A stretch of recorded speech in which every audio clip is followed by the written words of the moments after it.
정권이 연장돼야 된다가 45.3%, 정권 교체가 필요하다가 49%로 높습니다만은 그 차이가 자꾸 줄어들고 있어요. 국민의힘의 여러모로 유리한 결과가 리얼미터 결과 나왔는데 이것이 자동응답. 자동응답 조사가 제가 뭐라 그랬죠?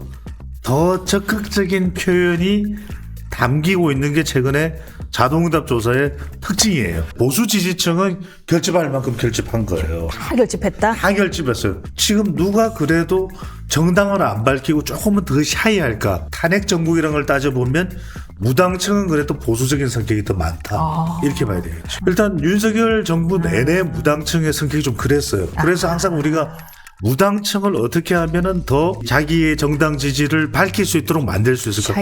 이걸 사실은 이런 것들이 여의도 연구원에서 전략적으로 나와야 되는 거죠.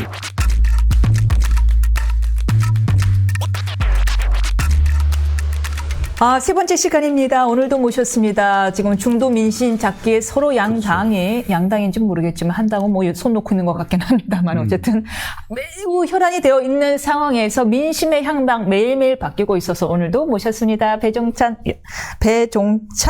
인사이트 K 소장님과 함께 분석해 보겠습니다. 안녕하십니까? 안녕하십니까? 이번 주도 와주셔서 감사합니다. 네, 제가 감사드리죠. 네.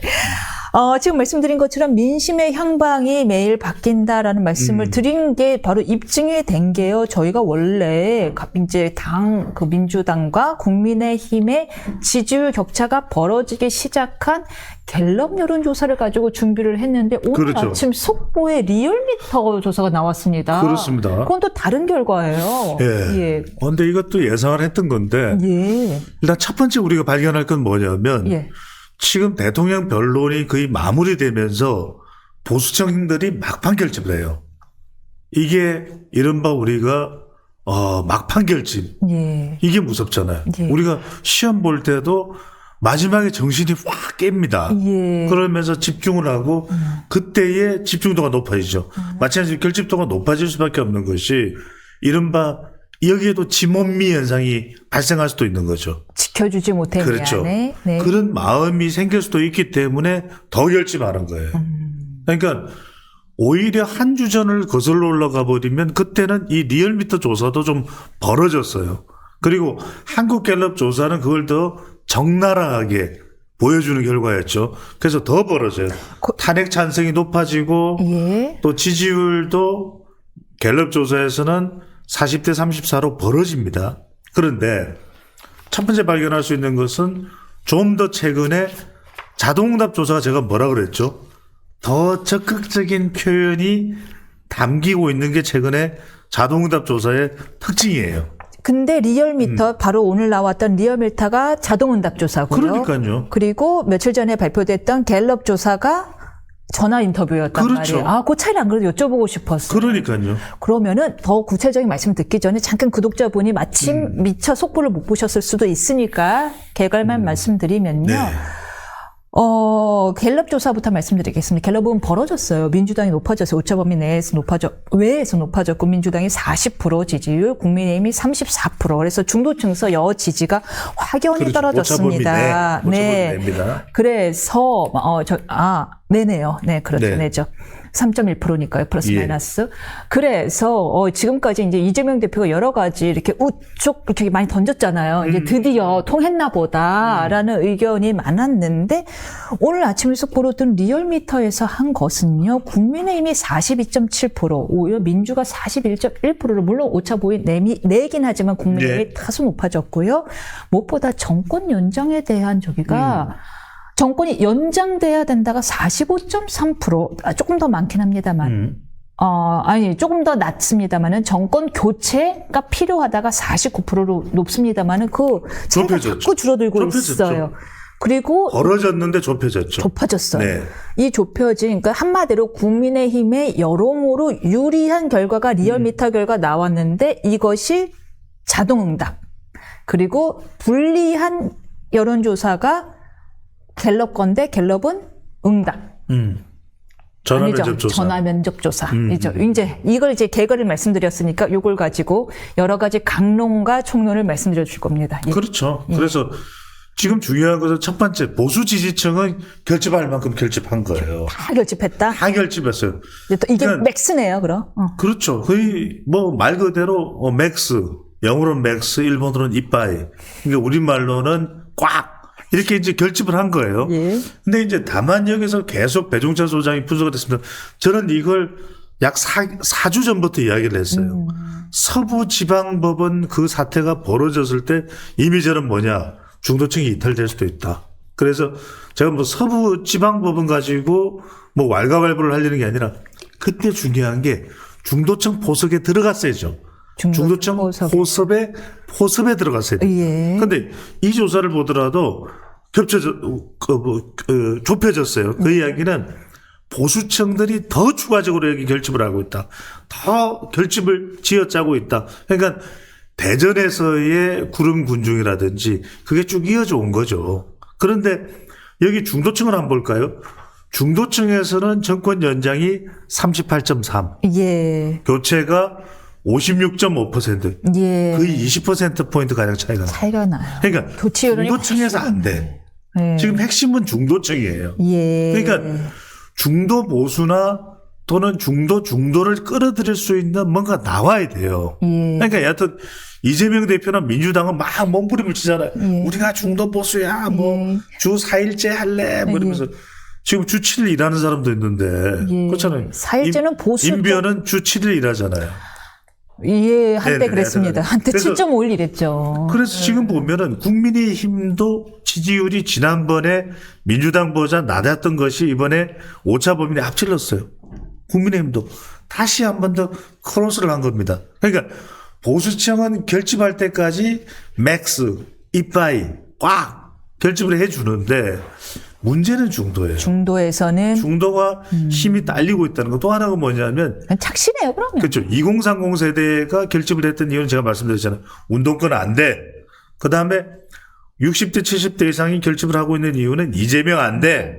그럼 이때 국민의힘에서 뭔가 중도층을 견인할 수 있을 만한 게 나와야 돼요. 그러니까 가령 한미 관계에 있어서 뭔가 정말 특별한 걸 끄집어내든가 아니면 민생, 우리 지금 생활 경제 관련한 걸 좀 끄집어내든가. 이 머리를 짜내야죠. 어떤 아이디어 있잖아요. 이걸 통해서 중도층이 볼 때 누가 진짜 중도 보수냐, 누가 찐 중보냐, 중도 보수죠. 누가 찐 중보냐. 이걸 사실은 더 경쟁을 해야 되는 거죠. 굉장히 중요한 말씀을 주셨어요. 지금 뭐 이렇게 올라간 것처럼 보이나 사실상 착시고 그런 결집에 의한 효과고 중도층을 보는 게 진짜다. 중도층은 오히려 계속 20% 이상씩 벌어지고 있지 않느냐. 그렇죠. 라는 것은 그것에 집중해야 된다. 따라서 중도 보수를 잡아야 된다라고 이야기를 했는데 중도 보수 이야기 여쭤보겠습니다. 자, 이게 정당 지지율도 그래요. 리얼미터에서도 보면은 중도층에서는 민주당이 45.6. 그러니까 전체 결과는 국민의힘이 높아요. 근데 중도층에서는 민주당이 45.6. 예. 국민의힘이 35.3이니까 약 10%포인트 차이가 나죠. 그럼 질문이 있는데요. 무당층이라고 응답한 사람들 중에서 탄핵 찬성이 37.2, 탄핵 반대가 반대네요.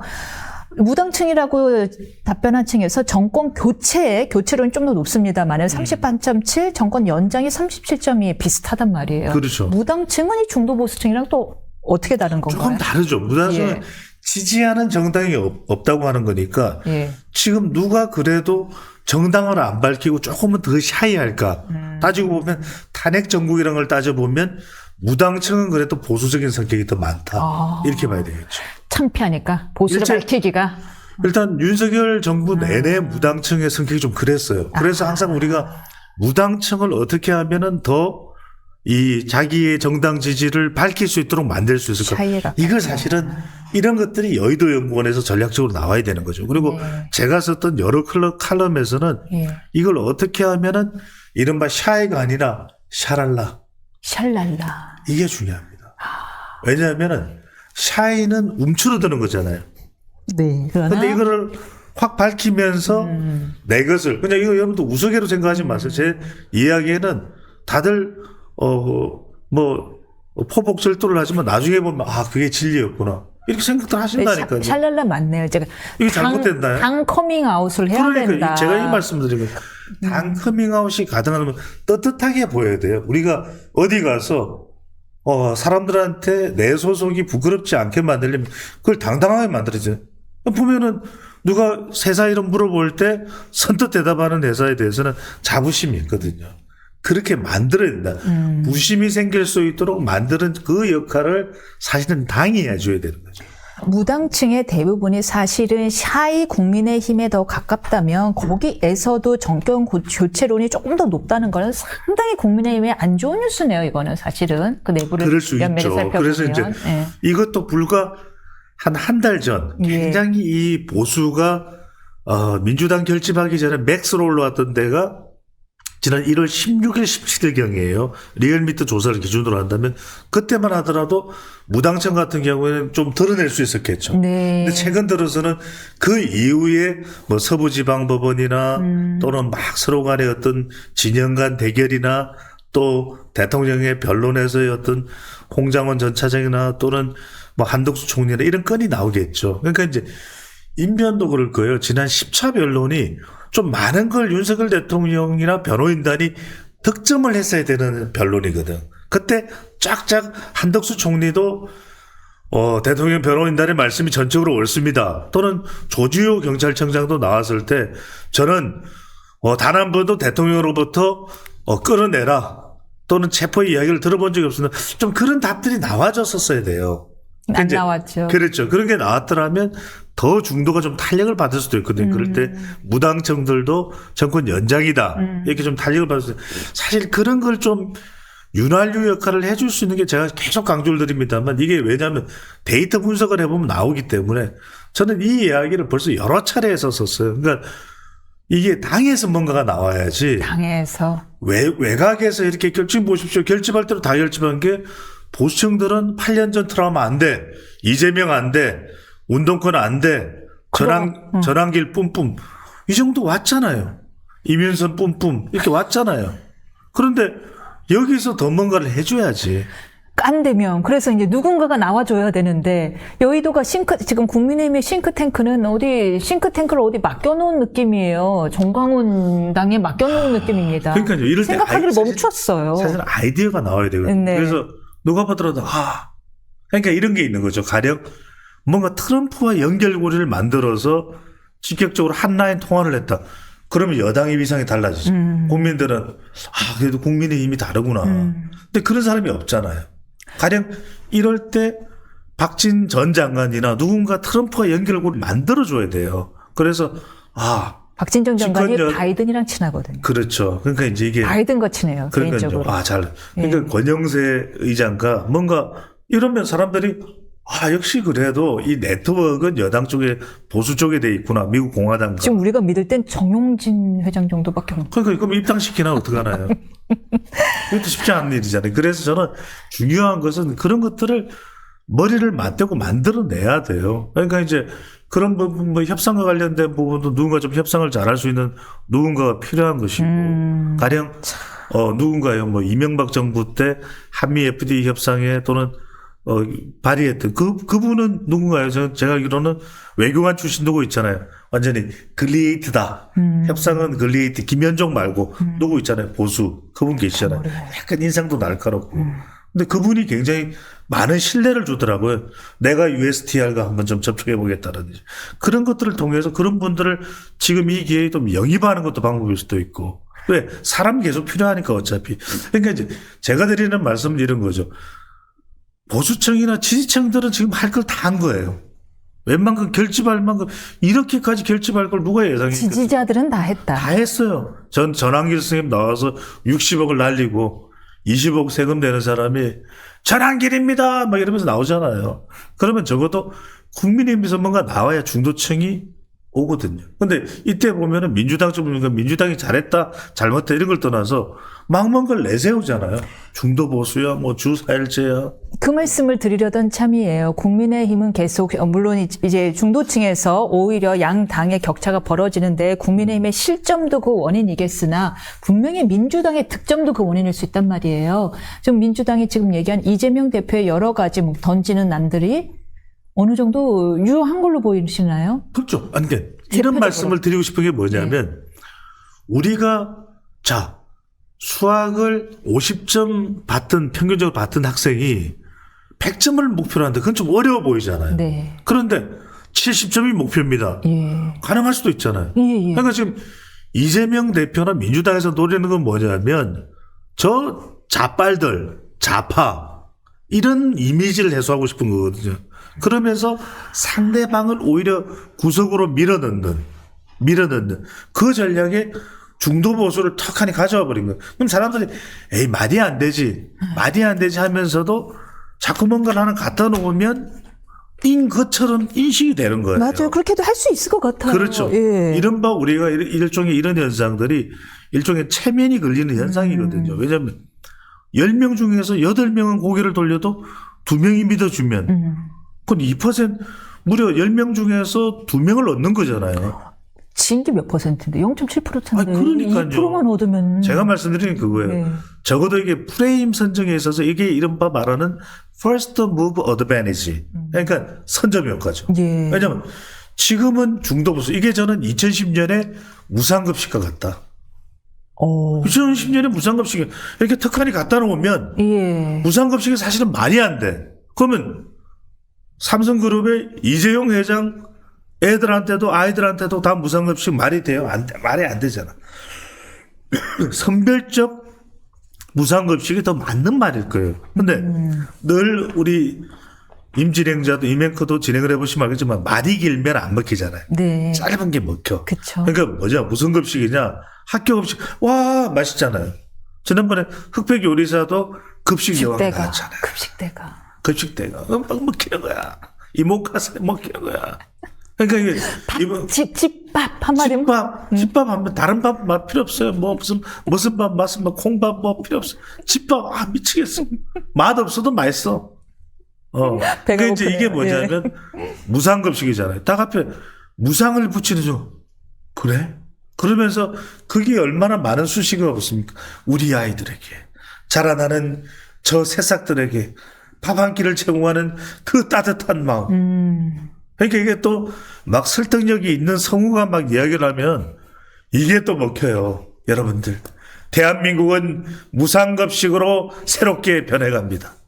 대한민국 정책 1번지 무상급식. 이러면 또 먹혀요. 와해.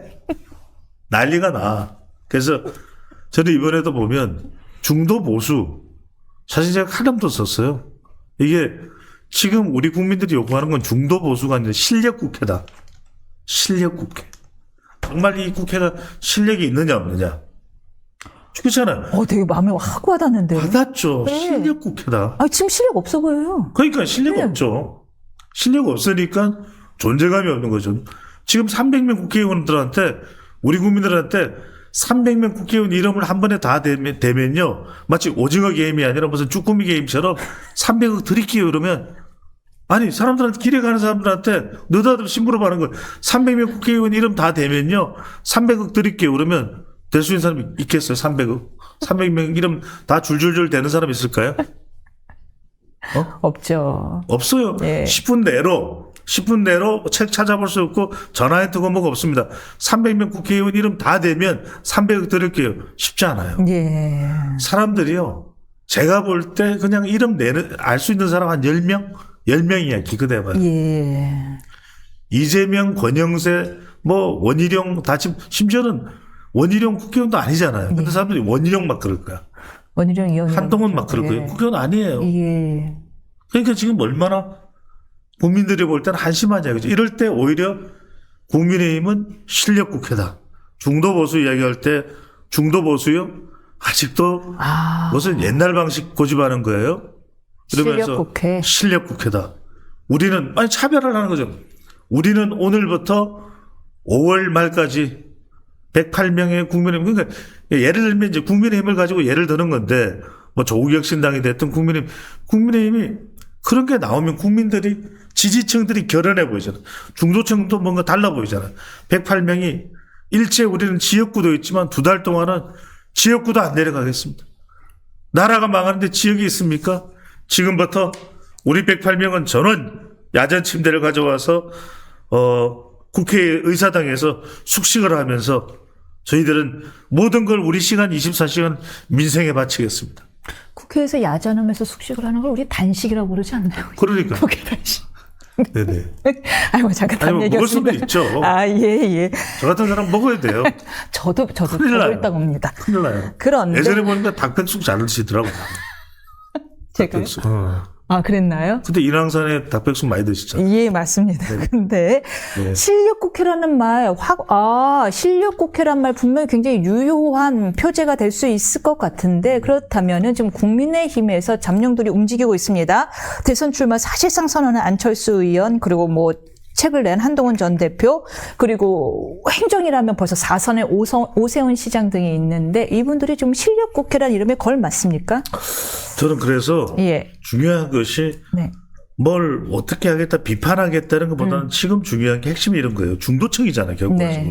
결과적으로 보면은 이재명 대 뭐 누구 대결이잖아요. 예, 그죠? 그렇겠죠. 그러면 결국 국민의힘에 초점이 맞춰져 있는 것은 이재명 대표를 꺾을 수 있느냐. 이게 핵심일 거예요. 네. 그다음에 이재명 대표는 공직선거법 위반과 관련돼서 결과가 어떤 결과가 나와도 내 영향력과 경쟁력은 깎이지 않느냐. 네. 이게 핵심이에요. 이재명 대표는. 근데 이재명 대표가 공직선거법 위반이 유죄로 만약 나온다 벌금 100만 원 이상이면 이건 사실은 미래 지도자적 가치가 확 날아가는 거예요. 근데 그렇게 보십니까? 그렇죠. 그래도 강행하시지 않을까요? 아니 강행을 해서 어떤 예. 결과가 나온다 하더라도 벌써 우리 국민들의 머릿속에는 국민들 예. 절반은 또 절반 이상은 예. 이미 우리 마음의 대통령으로 인정을 안 할 가능성이 높아요. 왜냐하면 굉장히 중요하죠. 어떤 지도자가 의심을 사기 시작하면 안 되잖아요. 예. 적어도 마음속에 의심을 환심으로 바꿔놓을 수 있는 지도자여야 되는 것인데 네. 지금 핵심은 뭐냐면 국민의힘 같은 경우에는 그 양자 대결에서 이기기 위해서는 뭐겠어요? 두 가지예요. 그러니까 이재명 대표는 조건이 하나야. 재판이야. 예. 이게 핵심이라고 봐요. 오케이. 나는. 어쨌거나 간에. 근데 지금 이 국민의힘 후보자들이 털어내야 될 건 두 가지예요. 네. 하나는 윤석열. 예. 대통령을 어떻게 털어내느냐. 근데 털어내든 안든 안아서 자기의 이 몸집이 커지든 또는 털어내서 몸집이 커지든 안든 털든 어쨌거나 간에 대통령과의 관계 문제를 해결해야 돼요. 이 탄핵 찬반 여부가 굉장히 큰 쟁점이 되겠네요. 굉장히 쟁점이 돼요. 두 번째는 뭐냐. 예. 모을 수가 있느냐. 말 그대로 통합이 가능하냐. 통합이 가능한. 그렇죠. 그러니까 대통령과의 관계, 줄이면 관계가 되겠죠. 관계와 통합. 이 부분이 중요한 거예요. 왜냐하면 벌써 이 이재명 대표의 민주당은 정말 유야무야 무야유야 할 것 없이 다 뭉치잖아요. 무슨 파든 양파든 대파든 다 뭉쳐요. 관계와 통합은 다 이루어졌어요. 차이가 나더라도. 예. 그런데 국민의힘은 각양각색이에요. 한동훈 전 대표가 또 자칫 국민의힘 내부에서는 또 프레임이 만들어져 있죠. 또 친윤은 친윤대로 만들어져 있죠. 김문수 장관은 지금 현재서는 뿜뿜하고 있죠. 근데 정작 양자 대결 가면 또 확장성이 어떨지 모르죠. 지금 현재야 꽃꽃 문수 아닙니까? 네, 이거 왜 이러세요? 그러잖아요, 말이에요. 그죠? 꽃꽃 문수. 예. 오세훈 시장은 굉장히 또 외연은 좋죠. 왜냐하면 서울시장이라고 하는 안정감도 있고, 우리 천만 서울 시민들과 함께하면 명태균 그거 뭐하라고 얘기해요? 이러잔단 말이에요. 근데 이제 안 비슷하네. 근데 이제 이런 시장의 경우에는, 오 시장의 경우에는 양쪽에서 다 물어뜯어요. 너 도대체 이념 성향이 어디냐? 도대체 당내에서 당신 사람들이 누가 있냐? 그래서 어떻게 정치하겠냐? 그러니까 이게 뭐가 다 시비가 걸려요. 사실은 보수의 원류를 따져보면 보수는 굉장히 늘은 마음이거든요. 넓은 마음. 그렇죠. 넓은 마음. 네. 네네. 역시. 그것도 어떻게. 이게 아닙니다. 이게 바로 알아들었습니다. 비꼬시는 거예요? 네. 아닙니다. 그래서 그런 마음인데 네. 이게 사실 그런 걸 통해서 관용이거든요. 그러니까 너도 좋아 나도 좋아 안아주고 품어주는 거지. 큰 나무죠. 큰 나무라에 큰 그늘이 있거든요. 근데 그게 못 됐어. 그게 되지를 못했어요. 그러니까 과연 그걸 홍준표 시장도 한동훈 전 대표는 워낙 이렇게 격이져 있잖아요. 방자다! 이러면서 이건 도저히 합해질 수가 없잖아요. 그렇다면. 그러니까 이제 이런 상황 자체에서 오히려 나온다고 하는 사람들은 한둘이 아니거든요. 원희룡 전 장관도 나오겠죠. 나경원 의원도. 이게 뭐. 유승민 의원도 얘기하고. 줄잡아 지금 안철수 의원에다가 뭐 한 10여 명이에요. 그러니까 이걸 다 뭐 통합이 될 것이냐. 그렇다면은 여론조사 전문가로서 그리고 굉장히 지금 뛰어난 전략을 알려주셨는데 그 탄핵과의 윤 대통령과의 관계 그리고 지금 당과의 통합 이야기를 하셨는데 윤 대통령과의 관계를 어떻게 설정하는 것이 장래 대선 승리에서 유리할까요? 저는 예. 지금 우리 국민들이 제시하는 지지층들이 합리적으로 제시하는 그 기준점을 따라가면 돼. 이게 이른바 데이터 어널리시스거든요. 리얼미터 결과네요. 그렇죠. 그러니까 이게 뭐냐면 중도층 결과. 예. 중도층들도 중도층이지만 일단 핵심적인 걸 우리가 따져보면 됩니다. 탄핵에 대해서는 우리가 탄핵에 대해서는 저는 반대할 수 있다고 봐요. 예. 탄핵에 대해서 찬반을 이야기하는 것은 정치적인 이유가 있는 것이죠. 네. 그런데 우리가 비상계엄을 보자고요. 한번 줄기를 쭉 따져보자고요. 비상계엄 이전에 윤석열 대통령의 국정 운영에 대해서 만족도가 국민들이 매우 높았냐 하면 그렇지는 않잖아요. 매우 낮았죠. 매우 10%까지 나왔죠. 그러니까 오죽했으면 인변 날 거예요. 배종찬 정말 퉁퉁한 사람이 나와서 계속 지지율 올려야 된다. 지지율 막 이야기했잖아요. 기억날 거예요. 얼마나 팔이 아프셨어요. 그러니까요. 지금도 50개나. 제가 막 계속 이야기를 했던 것이 지지율 올려라. 그런데 이게 이른바 역설적이지 않습니까? 오히려 직무정지된 상태에서 대통령의 지지율이 조사되고 있는 곳에는 고공행진이에요. 이건 굉장히 역설적이에요. 슬프네요. 슬픈 일이에요. 우픈 이야기예요. 그래서 저는 지금 대통령의 비상계엄은 그건 좀 과했다. 이런 생각 분명히 있습니다. 그래, 물론 공감해요. 뭐 야당 이재명 대표 야당이 줄 탄핵하고 줄 특검은 비판 많이 해요. 저도 그래요. 그런데 그렇다고 해서 비상계엄을 하는 거는 이건 다른 차원의 문제죠. 그렇잖아요. 인변도 운전하다 보면 화가 날 때가 있잖아요. 근데 화가 난다고 차를 막 들이받아가지고 앞차를 날려버려. 그건 아니잖아. 그렇죠. 그거는 공상과학 영화에서는 가능한 이야기잖아요. 그러니까 분명 앞차가 잘못했어. 끼어들게 하고 정말 이 로드레이지 이 분노를 야기했어요. 있어서는 안 되는 놈이야. 저런 놈 사회에서 사라져야 돼.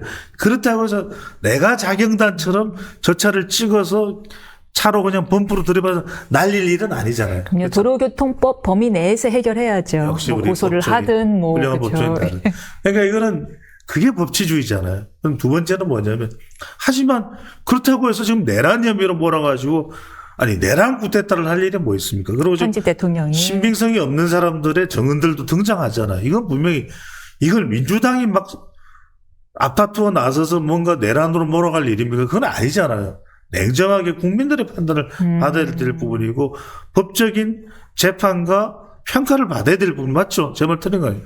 이런 부분에 대해서 탄핵에 대해서는 저는 헌법재판소가 매우 신중하게 결정을 내려야 되는 상황이다. 그렇게 얘기하면 되죠.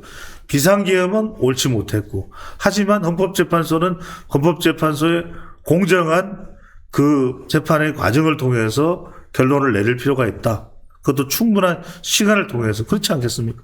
그리고 마지막으로 어떤 여한 일이 있더라도 이 보수는 하나로 결집을 해야 된다. 뭉치면 살고 흩어지면 죽는다. 생각이 좀 달라도 서로 이해해주고 그게 과거의 보수의 모습이었거든요. 늘은 모습. 그게 늘은 보수의 모습. 예. 그래서 그런 이 축을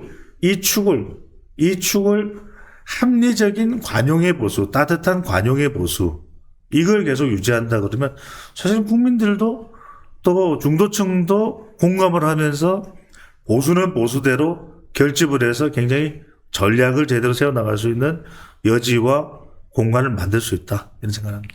오늘 여기 스튜디오가 살짝 저희 난방 문제로 추웠는데 오늘 배 소장님의 열변으로 후끈해졌습니다. 그렇죠. 후끈하죠. 감사합니다. 오늘 여기까지 듣겠습니다. 다음 주에 뵙겠습니다. 시작인데 끝나나요? 저희도 퇴근 중. 예.